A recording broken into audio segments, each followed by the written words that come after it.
enregistrement, le coup téléphonique qui compromet totalement, complètement le lieutenant-colonel Damiba. Vraiment grave. Ils ont programmé l'assassinat du capitaine Ibrahim Traoré avec les membres du MPSR2. Oui, le lieutenant-colonel, le lieutenant-felon Damiba est à la manœuvre. Les preuves surabondent. Ce soir, nous allons mettre à disposition un enregistrement, le coup téléphonique qui compromet totalement, complètement le lieutenant-colonel Damiba.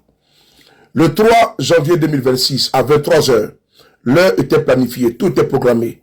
Il fallait neutraliser le capitaine Ibrahim Traoré, lui donner la mort. Oui. Depuis son lieu d'accueil, en l'occurrence Lomé au Togo, Damiba continue toujours à être nuisible et à déstabiliser le Burkina Faso. Le Togo doit clairement mettre aux arrêts ou bien faire partie de son territoire le lieutenant-colonel Henri Sandaogo Damiba. Parce que depuis des mois, le pouvoir du président capitaine Ibrahim Traoré dénonce les tentatives répétées de déstabilisation du Burkina Faso via le Togo, où se trouve le lieutenant-colonel Henri Sandaogo Damiba, lieutenant-felon. Dans cet enregistrement audio, c'est quelque chose de surréaliste. C'est un plan diabolique qui a été savamment planifié et qui devait être exécuté. Nul n'était la vigilance des services de renseignement puissants du Burkina Faso. Je profite ici pour saluer le commandant Yabré. On écoute ici une partie de l'audio. Vous allez comprendre que vraiment le verre est dans le fruit. On écoute ensemble, c'est parti. Ici. Et bon, en tout cas, comme on a des éléments de l'armée de l'air qu'on avait affecté là-bas qui sont maintenant pris en compte avec dans la GR là, voilà, je trouve que bon, j'ai toujours de bonnes relations là-bas. Et bon, je pense que ce sera gérable. Voilà. Maintenant, bon, je sais pas, vous allez encore me rappeler ce soir. Je souhaite savoir s'il y a autre point particulier. Non, c'était les 2 points. Ah, ce sont les 2 points. Ok, donc si je comprends bien, c'est vous qui connaissez la manœuvre interne. Qui, vous pensez, doit faire quoi? Et vous touchez les gens individuellement sans que les personnes internes ne se connaissent, si je comprends. Oui, c'est plus ou moins. D'accord. Par exemple, toi, tu connais, mais le roi a d'autres targets, tu vois, non? D'accord, je vois. Voilà, donc, mais comme on veut synchroniser pour que ça se passe en même temps, l'objectif là, c'est de paralyser leur de réaction pour qu'ils ne puissent pas réagir. Sinon, il y a d'autres qui doivent faire, il y a des mouvements qui sont prévus.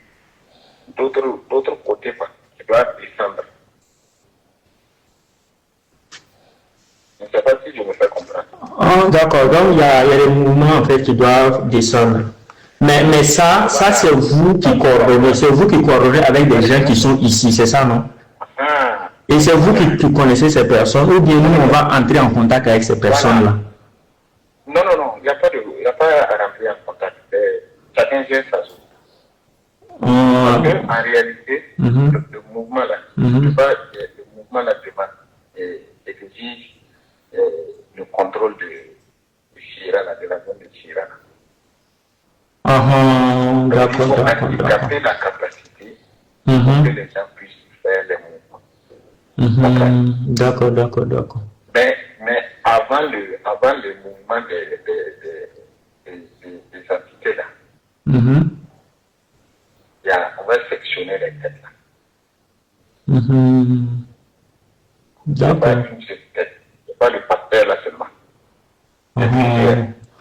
D'accord, j'ai compris. C'est dire le rôle que vous voulez m'attribuer là, c'est dire comme j'ai des éléments de la... Non, je suis seul.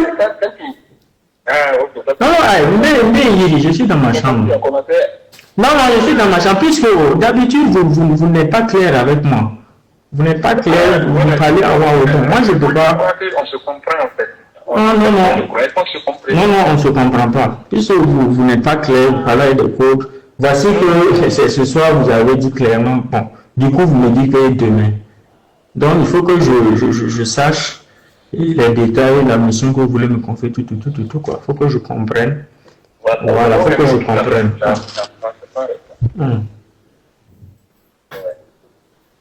Donc, en réalité, de ton côté, là, créer d'abord le passer, et puis maintenant, rendre inopérant l'autre côté. D'accord. Voilà. D'accord. Maintenant, au cas où le Super Tucano et les hélicoptères décollent.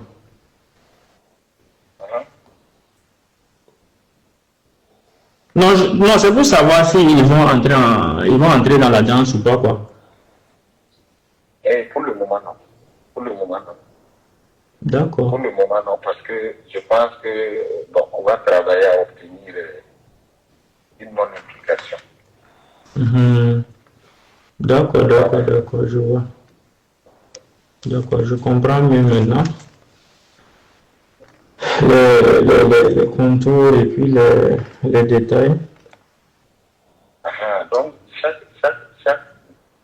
chaque élément là, a une direction et a un but.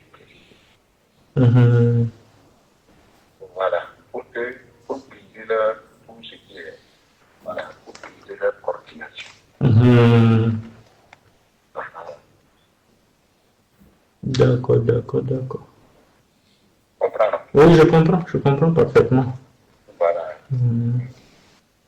C'est impératif pour toi la lecture. La première tâche là, c'est à faire. Donc, il faut déjà demain, même si c'est un début de soirée, que quelqu'un sache qu'il n'est pas ici pour pouvoir agir. D'accord, pas de souci. Donc, je vais toucher mes hommes la nuit pour le boulot. Voilà. Je vais toucher mes hommes la nuit pour le boulot. Sinon, j'avais dit que je vais diviser le truc là-bas. Ah bon, dommage, moi je... Non, mais il n'y a pas de problème. Si je le gagne là, si je le gagne, c'est que je vais diviser ça avec toi. D'accord. Il n'y a pas de souci.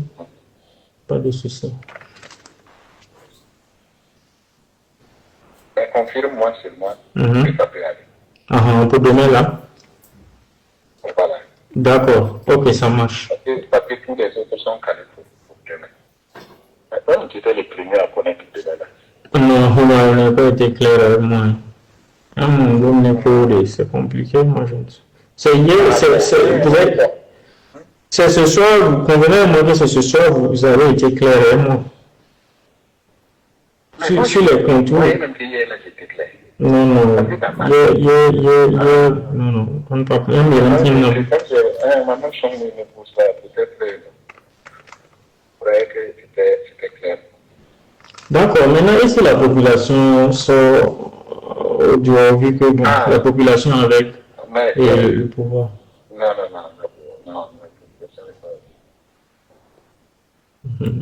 la population va sortir. Vous avez entendu, vous avez écouté. D'accord. Nous sommes ici dans un plan machiavélique diabolique planifié par Damiba. La date, c'était le 3 janvier 2026, l'heure 23h. Il a pris le soin, puisque le verre dans les fruits, il y a des traites et des collabos qui sont au sein de l'armée burkinabé, qui veulent toujours, qui rêvent de pouvoir renverser IB. Et Damiba est en tête. Le Togo doit livrer Damiba. L'audio, je vais mettre l'audio entier qui fait 19 minutes sous ma vidéo. Donc, nyanyem pana sa medo be ame ay galesi me ne gafu ya muni mak ndaru nyama pasao. Zaga le cleva into le cleva unir me ma noye mak po ga muni mark nda bir kantom la moi si kala be da ba. Calme les téléphone. Ozeme.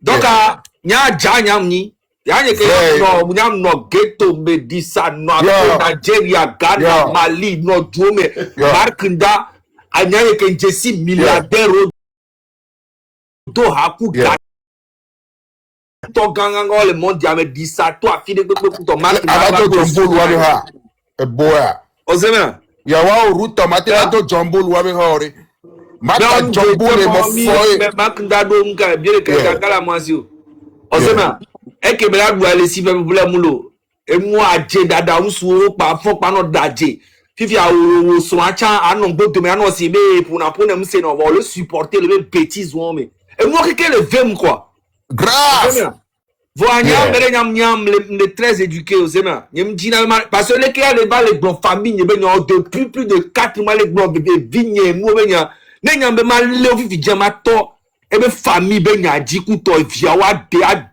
via pataro réseau dia de viola peu dépression ne nyam be ma onu apa mo la go be zaga eni ame barale no ame alors que le onu ko on va les exposer famille on a mo les zousro a mo les souvio on le non les soa mais siame on a on ya on a raison wa mais siame le netaji wa cha ba nani amano pomporo Ferdinand ya bombo clat kotia bombo clat Ferdinand mo le parfait voir ntama uno be wa togo tobe chouchou pote mi tapoter on les signaler live quoi on les signaler live à mi tapoter yebe le ma we lo nu yebe le ma mo fo we lo nu akai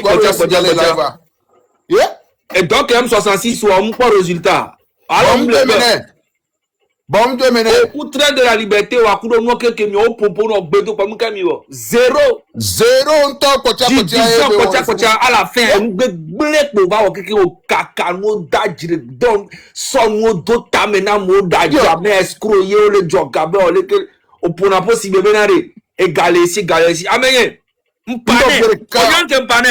mpane po benare nem le diga munyi wa wo bo nyama ne nyam system si camera mtona togo le problème me mi pero tinyare e la po fa ni no ko ega ko la jona ma e ba no gbo ni e ba no gbo e nka no gbo 1000 euros de e pona ga o si nde be nyi ne be jere ne quoi ya amato ba ko me eska me gato be nyi ne 1000 euros 1000 euros 10 000 euros e ga e be nyi a o ya pona no si be ga be nyi ne ozeme amianto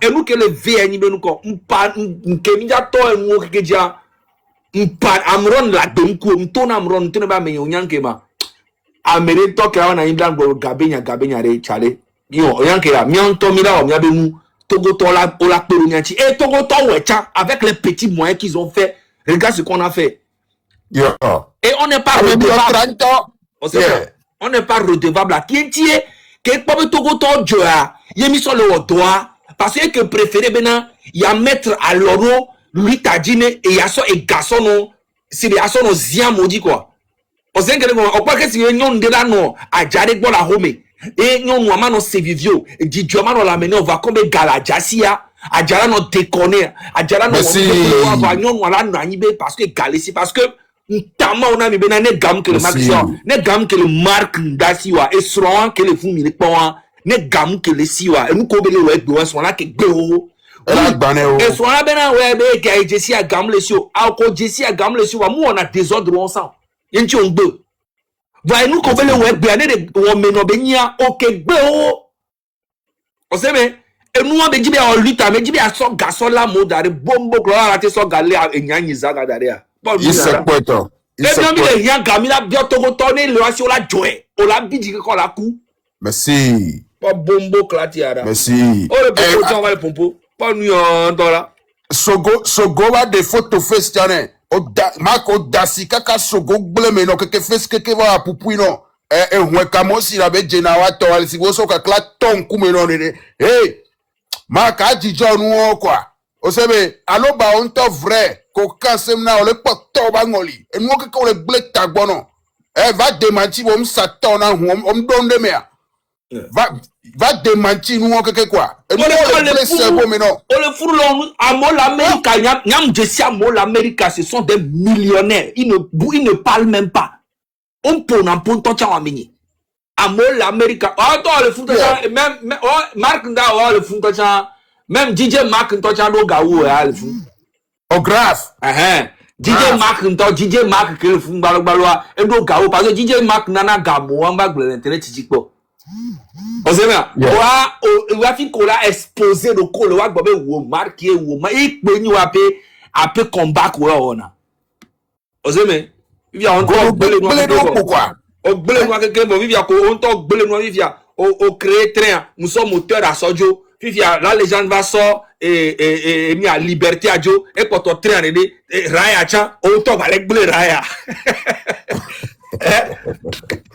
La légende sort liberté à jo. Créer avec quel côté? Eh ouais. Oh c'est bien. Ouais.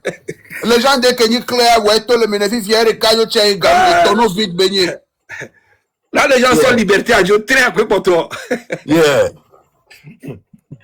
Clore si ba gongo so janene clore agbeto no zo clore to la forme goro si venu ya ga kokwe ke pipo pour na fiole kopo menene. Me vi ka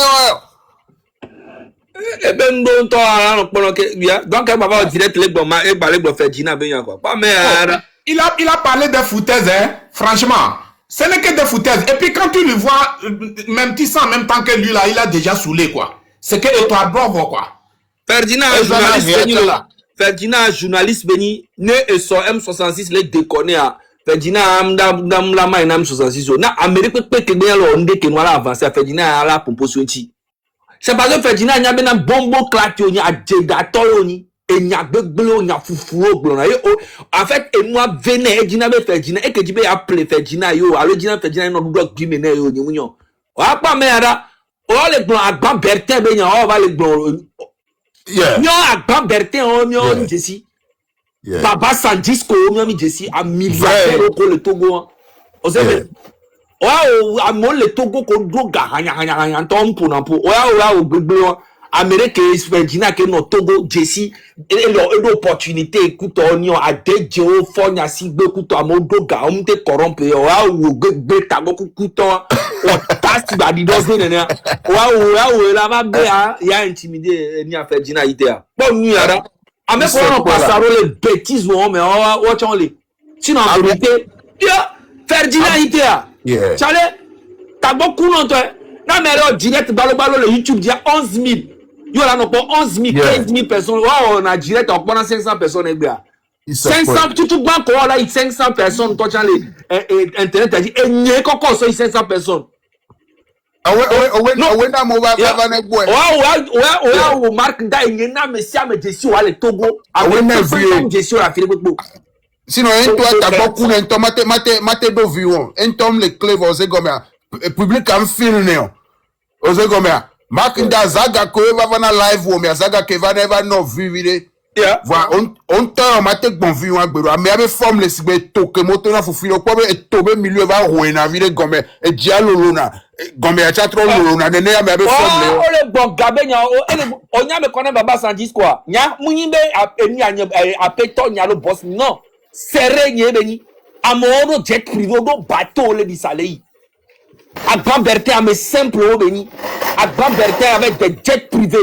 on do bateau toi tu as la fille pour le pompe on do yacht la fille pour mais tu piscine $700,000 énorme guillemets bon moi avec guillemets aller retour Makinda un Moussa perdu à Paris béni Moussa perdu à Paris pipo copéto côté on le perdu au bout l'Amérique on sait mais non on y gâteau avec plaisir les Miami quoi Tommy à Nebraska copé mauvais plat wele le 200 il y a les togbe bi pese so toi les togbe bi pese na akpon ke mi da tukudo a be convoquer balo na akpon ke mi da tukudo a oh le bombe ya o le bombe o la na nya be na impérialisme il y a combattre impérialisme il y a Donald Trump l'a cité be koko président le Venezuela impérialisme mu bombe na amani dictateur et le bombe nous ke yo e nous ko yo final yo da trop pétrole lenti be ifundo onyanyore donc ano nyabo ni su ni marque da si caméra na do anglais abe il est dénoncé ma Donald Trump ne mi anyabe na ta go puto na nya no impérialisme France Afrique benya ano France Afrique benya ano impérialisme benya néocolonialisme benya voilà son drapeau américain na ro gbodo me ano vidéo Amiantoa là. D'abord kuno faire ouais nya pono nyabo ni soa ye won be koko président teni dictateur teni pe o mate be koko le be duno et puis c'est bien béni donc ano nyabo ni sunyawa wo vidéo na bele dénoncer Donald Trump na kofi ke mila koko amu so ya nyanyi to ola funu la nya chami do bralon l'Amérique bombo clat ntonto na ola ko ka talaru no nyabo ni suwa o nyabe di la suwa si caméra ne attend direct dit ano gbobe Donald Trump parce que impérialisme grave ntobe a maintenu dictateur mingo droit la yebe dumele mi dabe le alors ka ole ko a e dume vion to la gbobe na a ole kele Vous yobe kidnapper si be muni président be ino ko ba America dénoncer ne mi akbo on nuara bombo depuis très longtemps paranami o benare a messia mené penser na ebe du mi dasi ko ya be faux combat au komile obele keleke ao Togo be situation elle est très simple et doit me Togo vionne jouir na wabe richesse lo abe djoume Togo vi reconnaître bova abe djoume Togo vi rekwe ba rêver be à tous les be djoume que va réussir Togo a djouve du kubeni égalé djouasi et nous kenti mi le combat hein merci mi le bobe a obono combat contre Amérique amen Venezuela que mi le pas le founois armement que le Venezuela si a et doudé pen tomu le Afrique que do Venezuela be armement vous avez comme président le fou ni ça benane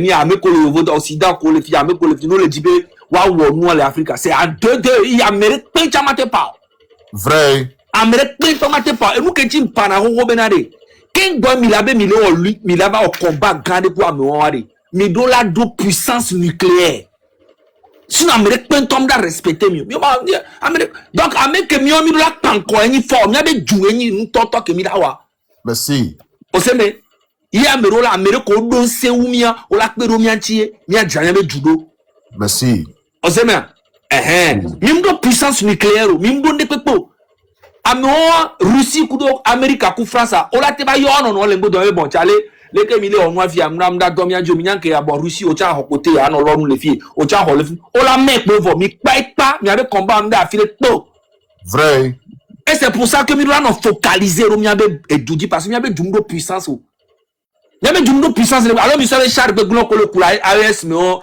enwo kudo enwo eni armement mi va bien que ni Venezuela armement que le wasia que mo ba kokko le fuma donc anon me ombe ava Afrique ava kokonde ni so Donald Trump si tam bombarder ni en Nigeria et dure pentom mule Afrique que là combat ko e dure pe l'Europe mais kala ya America e dure pe mulo nse wa mulo donc a cerveau no ye Ethiopia a punto cha mulo mi taper Ethiopie le Google dit mi akpode a mulo la por mulo wasi la zaga mi taper Uganda mi taper Tanzanie ni mi akpo edukle ke amole développeur abe du malgré de mi omdo pi on antonia be omdo puissance donc on yale ko la no gérer abe du ils sont obligés de révolter les Tanzanie les Funukuto bientôt mi pon que jo oui mi ati si no révolter na mi abe chef d'état parce que mi abe chef d'état o il a changé Afrique abe futur ah mais si me faut si il a gagné des milliards 60 ans au pouvoir et en 2026 il nous parle de accès à l'eau potable à Kara.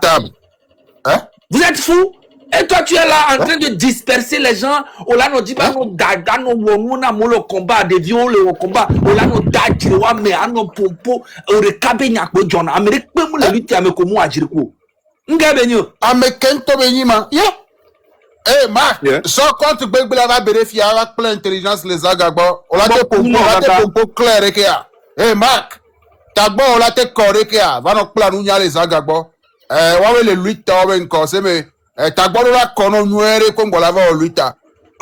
Egbere nuka yo le blomile se o le blombe nuka be Damiba le Togoa ejila au coup d'état na Ibrahim Traoré be vivia eni activiste wonke wa wonke gaba le zo egbe npo pato lo direct le gbe fora nuke mi npo po ne pepo no munya AES nto da tro guerre ku fort fifia me ka oya no payer pour casser population na no payer pour et nous que ti mi an go fort ben le fait tomber na nya parce que Togo to pour le subir et nous que kemegbe on sait mais on sort droit pour le podjaskele et doit le évoluer le doit que quoi mais hein stade nto cha tetem le miasio pour que wala gazon le noy sibe kone ne alo et tigbe ne hein domaine de pepe à zéro oh makndam tama uno benom ke do chance au America wa même capita be don so maté le Togo le que ta beaucoup non tukutu la non ça. Moi non, one campagne elle a du fait. Tagbo kuna uru. Elle a no la pété na président là. Elle a no la pété na débat kingba. Oh. président ne le to gwa sale chien mais la ni na ngwela huna garage. Mark mo fort. Sale chien tonton la ni les hommes. Mano da gobi no no. Ko chon le pompo. Bon, dis soro mbale yikpe npo no ambe o. Ya le resi be bloquer mkwa nyemba kpone nyemba jene be vidéo de pepe ji gbere. Ne taper be nkocha nyempo ne. Enye ntocha e bloquer ye. Enye to e bloquer ye. Je va blo. Donc mbale yikpe mpo mi le vrai farfelu quoi. Mbe ma va non force vire.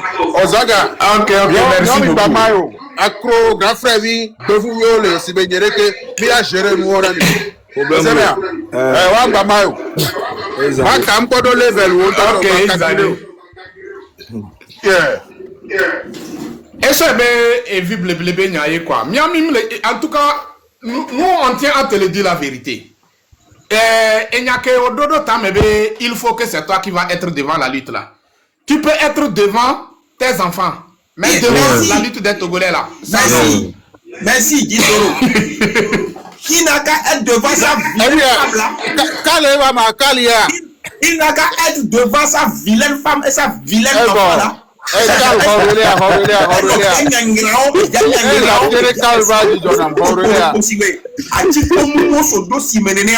Makenda doji, makenda tohosu mali, ofli, ame gugun, omle bode pepano, trona aklo tamberma, ne wave wo, ne sikode na lo konuno, ne veyo no la, ola di chona wa di chono no atro dio. Kale e utwa wa mpo diaso, angorialiser. Elle soit dans la imaginer là, c'est sa femme qui le cautionne de faire toutes ces bêtises là, sa vilaine femme là. Non, nous les pabasi bébé. Et nous, à parler avec ton gonné, mais pas ne que ben on a pas baron et ne soit non, c'est seulement là notre abuseur. Nous qu'est-ce nous souviens nous qu'est-ce makandangele o no bua mbawa mi agboro enu ajo le kaka to ku zogbe ku o ve wo zogbe kon nu ne to ve wo zogbe kon e to ku zogbe ku ve pro ibebe kwaji no wa be hamodo duaji no wa zogbe kon nu no ame gugu ta gogoro gode ahanu no bevu ame gugu so da bi go so da bi photo face first me que les va pour de no di la pa pour me anotere mark me face me pour la no po do ko en to an panko aso chikpo aso don kuji be ye do Versace le ti chobra se mi mtesi o ya ave no pleti mu wenu ono do no pleti mu wenu ono do na se mi mtesi o ya onvi omunyale ko jira do ton afogo gonde e ple mo we que le team wa on pas ple cerveau mark pas to appeler cerveau le team on le sait a mo vire pour venir a ngota quoi on la fin de tamer c'est comme la connerie Tamberma be vike beso. Tamberma to ko kumega tamberma vike to su nyangira soma. Afo ha ke be onwa. Vongba le fa coucher. Obo no fio, obe ndani fio be no baba mi. Obe no baba mi lo fio baba amon popo la gome no baba mu. On vit. Be ka go po be de so tea, alo café au lait, so le to salade akpo. Wo tamberma to nyangira, tamberma to be dodima ko la we. Ame gugu. Mi nyangire kan le prena o makinda.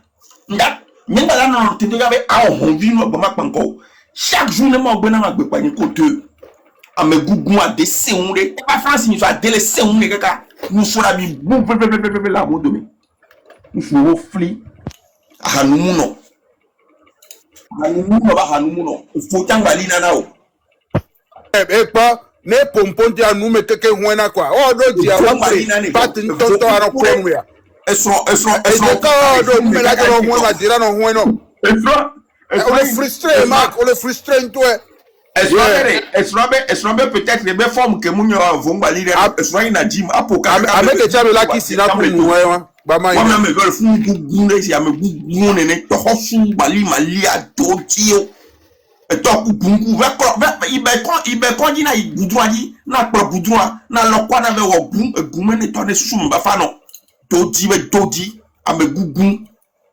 makenda to hosu ngengele we Oh là, comme à Gbain là, elle est gile, la Gbam on va France à fou, tu vas do. On va France à fou. Les gars, à fou un mot toyo. On est d'accord avec fou un mot. On a sonné, mon frère. On a sonné. On a sonné. Mon frère. Mon frère, la jambou, beaucoup d'entendre mais n'y a mon frère. Mon frère, kotia. Et kamo amo si na face me e jeno nyare e to la se bo toka clan kumene yewa agbeto to na kala mi padi ni me kume sa won pepe le kumene ga soko kotia poli de to be ga won me dona yeah fifia baby e so le plamine be ne konti wa e takwe biane fifia fi kotio gele yibo agbeto enyi nu a me kento be nyi ma fikento kodo fo kodo preso so na mi ya en jamale ne be silence. Then after kodo plamento so vale you. No suanyira kaka npopo. Aso be shinu oba meko ona won ekwa shinu oba mereke o ona munyi aso ba mevi wo ekwa. Agbeto be tagboku kaka aso be mi ele tamene kwa. Makanda munyemi no. Nyemi gba nyemi no. Ne boju so nyakri. Ame gugu oni. Je ne pas blonner fois il ni comme va tout le maintenant on a pas que la voilà on so denia dire mia permettre nu ala pour nous doji Chris après doji Chris il y a trop de chef canton dit doji olefuna doji Christian ou bien c'est quoi on n'y a de le funolo donc comment l'appelle-t-on elle est doji oui. Ouais, bel merci beaucoup.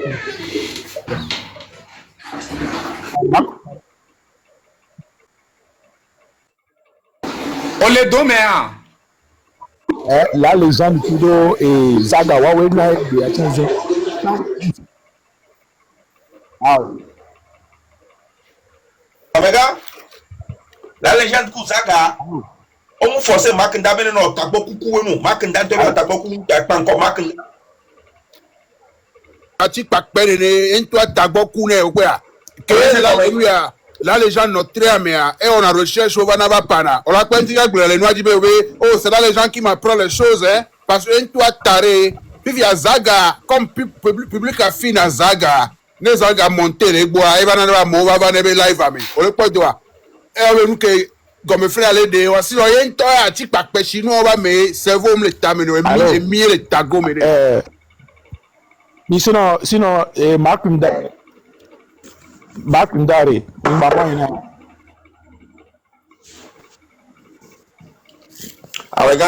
mon frère on a problème de réseau m'a dit aucun boss ya doji m'a dit aucun boss il a problème de réseau m'a dit aucun boss quoi chef canton chef canton.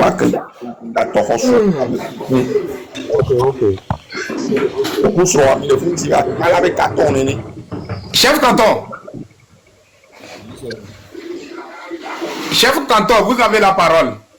On est na yola jabe uswe na yikwa. Ose ko agbo just ko na on vive nous no na ita makane na nya enu ake no asie efinye domle de live aller béguer. O mate wa mebe nu ore mak. Agbo mi tapote live aller béguer quoi. Elle béguer ko no ko. Yeah.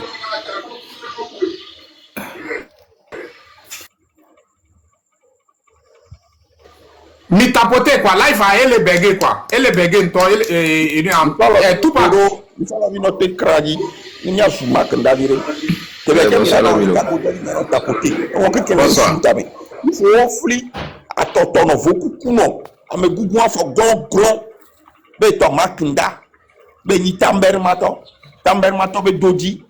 A debada ke la si wa. E na ba mere pepe mlo no ni nyobo mi be fo mo ntojo. O pro so nyanyira pa ba wan nti. Elle a baba la crodo, après grand baba wando, il y avait bien de photos sur les filles on vit complètement mon fort. Je vois des camo les midi ici à mi quoi. On y a ko dona ucho. On y a gadjalo, on do charme de pepeton. Bon be galé ici. Et gakela toi des filles nous comme ça non. Et son temps y a gadjalo. Jour de soir les débé armoire mes filles on ne pas faut pas que be plaît. A faut pas qu'on ça dans les sont des maquettes, elle est de les armoire mais non via. mais pas à me goût de l'eau, mi be Galesia, même les pas charme, même les pas élégance, même les pas luxe, les pas les miens. AliExpress me lu code de pour la quoi les drominer. AliExpress coup de Temu. Nous la quoi les gomme et nous y avait drominer. Mais tu quand tu besoin là. Yeah. Eda na makanda na tikaka. Ya yo toné yo na pression. Ye George Bush na autre élection to atiko là. Atiko makanda là. Ameron to mobiliser wa novio auto le 6. On va be ya ye na auto. Mon vie, t'as beaucoup de temps. On peut se faire des à ce jouer noir. Devient tout le mener parce que devient n'y a pas taré beignet. Devient n'y a pas jouer beignet. Osez bien, devient n'y a pas sali imaginer. On peut faire des gueules ménage de cas. Et bon, côté. Donc pour nous beignet. Beaucoup pour nous. Parce que vous chien de laisser. N'y a gang que n'y a adulte ami doit beau. C'est bien Marc. Et soit même ma tête dans la ebola. Soit même ma tête dans la ebola. Agbo le jazz. Nen sunanya de gomme donna ne ola nyaba me a ganke. Peur tu as venu. Elle est vifant nous de la Guinée. Vifait tout cuit. Eh ben on va violer à mes bébés. Mathieu enquête on va aller. Pervers béni. À nos violer des vivants. Bah et nous béni va remarquer nous béni le pour mener pas pour me mener parce que un temps pour problème et nos vies de cas violés yo be cousin de cas violés yo nos vies. Il tombé avec pratiqué. Il a dit il y a mon lot et tout. Fipode me fume. Mi le vote déjà fipode va premier do. Au moins no yo vote à fipode en deva non parce que papa le doit mi. Ba mi avait fipode traverser fafa kaka ba le lio l'Amérique ba ni bani. Makinda gugu afogon gro ta beaucoup couteau bevu si maleton me makoto. Ta envie ton sous Mali. Ce n'est pas bleu là. Mais quand on y ma 2026 il y a mis les prénoms là.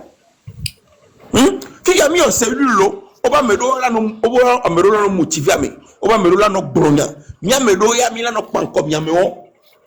Oh de kata ko mi da kwa me to hosu pote on 2000 francs dona. On va le défendre gouvernement de que non si pedi 60 ans 2000 de tem le gomene wa ya.